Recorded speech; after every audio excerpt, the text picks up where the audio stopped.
அனைவருக்கும் இனிய மதிய வணக்கம். இன்றைக்கி காளான் ஃப்ரை மாதிரி நம்ம பண்ண போகிறோம். அப்படியே கிரேவியாக. அண்ட் கொஞ்சம் சின்ன வெங்காயம், ஒரு சின்ன பீஸ் இஞ்சி, கொஞ்சம் பூண்டு எல்லாத்தையும் உரித்து போட்டு, அது கூடவே நல்ல மீடியம் சைஸ் தக்காளி, ஒரு 2 தக்காளி, அது கூடவே கொஞ்சம் வெங்காயம், ஒரு 4-5 முந்திரி, அவ்வளோதான். நம்ம அரைச்சிட்டு வந்துடலாம். எல்லாமே பச்சையாகவே தான் அரைக்கிறோம். வானல் வச்சு கொஞ்சமாக எண்ணெய் ஊற்றி இப்போ நம்ம அரைச்சி வச்சுருக்கிற விழுதை அதில் போட்டுடலாம். ஒரு பீஸ் ஏலக்காய், 2 கிராம்பு, ஒரு சின்ன பீஸ் பட்டை, அவ்வளோதான். நம்ம அதை எடுத்து இதில் மிக்ஸ் பண்ணிடலாம்.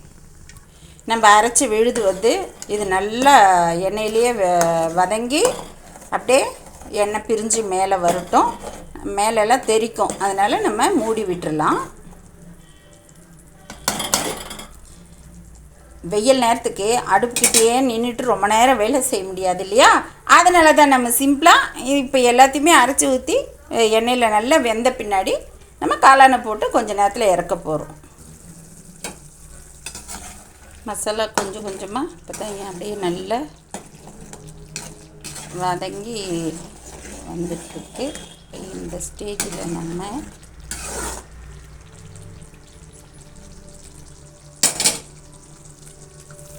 கொஞ்சம் 1 ஸ்பூன் கொத்தமல்லி தூள், 1/2 ஸ்பூன் ரெட் சில்லி மிளகாய்த்தூள், கொஞ்சோண்டு மஞ்சள் பொடி, ஒரு 1/2 ஸ்பூன் கறி மசால் பொடி, தேவையான அளவு உப்பு, அதையும் போட்டு மசாலா பொடியை வதங்கி வரட்டும்.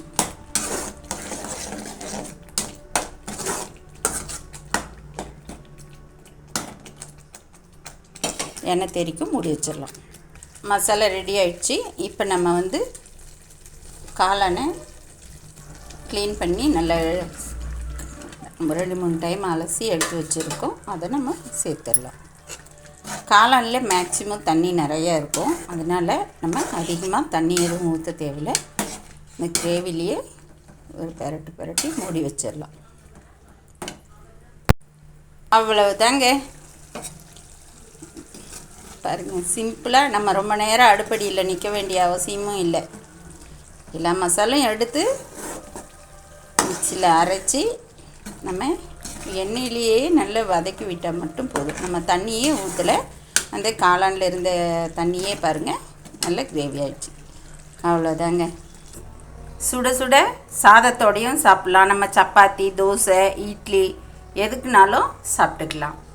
ஓகே, சாப்பாடு ரெடி, வாங்க சாப்பிட்லாம்.